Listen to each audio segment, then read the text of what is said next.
Hey everybody, I'm Kevin Curtis, and today I want to talk to you about the mountain climber exercise, why I think in most cases it is not your best option, and what you can do instead.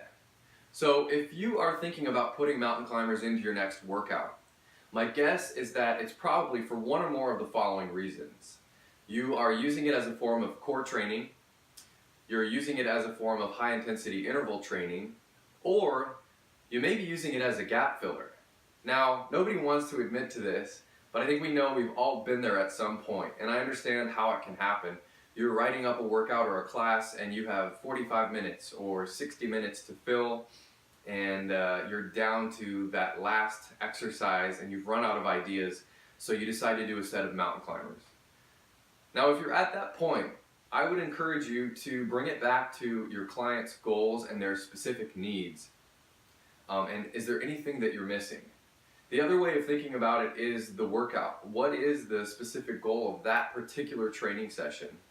And where are you at during the workout? So is this a place where the client is going to be extremely fatigued, or are they fresh? Is this a place where you want them to push really hard and go all out?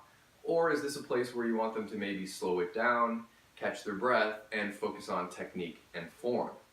So you should consider all of those factors.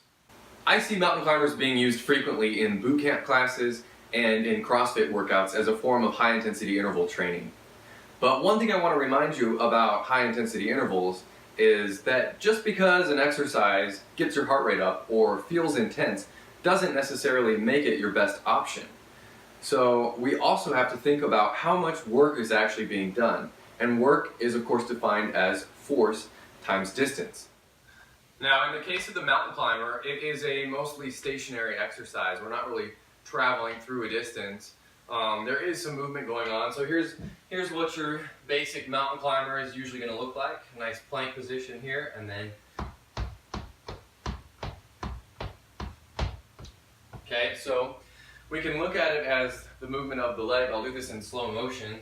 The movement of the leg forward and back, and as that happens, the center of mass of your whole body is moving forward and backward a little bit. So there is some work being done, and also it takes work just to hold that plank position while the legs are moving. But let's compare this to another exercise. So let's take the example of a body weight squat. I have a force, okay? It's basically the weight of my body against gravity. I'm exerting that through a distance. So in my opinion, this is going to be a better option for a high intensity interval than your mountain climber. We also have some great options for regressions and progressions. So a more beginner level client, we can put them on a suspension trainer. Same exact movement, but it's a little bit easier, a little bit safer. And the more advanced client, we can just add in some weight and turn this into a goblet squat. So now they'll be doing more work during that interval. Now that's just one example, but I do think that if you were choosing between a squat and a mountain climber and your goal was a high intensity interval, the squat is your better option. The other consideration with high intensity intervals is that this type of training is by nature highly fatiguing. And when we're in a state of fatigue, our technique is going to start to break down. If we can compensate somehow, we probably will. And this will start to increase the risk of injury, and it also just takes away some of the benefit of the workout. In the case of the mountain climber, a lot of times when people start out, the form looks great, but toward the end of the set, or maybe toward the end of the workout, the technique is breaking down and it's starting to get sloppy, so it'll look more like this. And it gets to a certain point where the risk of injury, especially to the lumbar spine and the hip, starts to outweigh any benefit from doing the exercise. Eric Cressey has a really great article on this topic. I highly recommend you read it. I'll include the link below.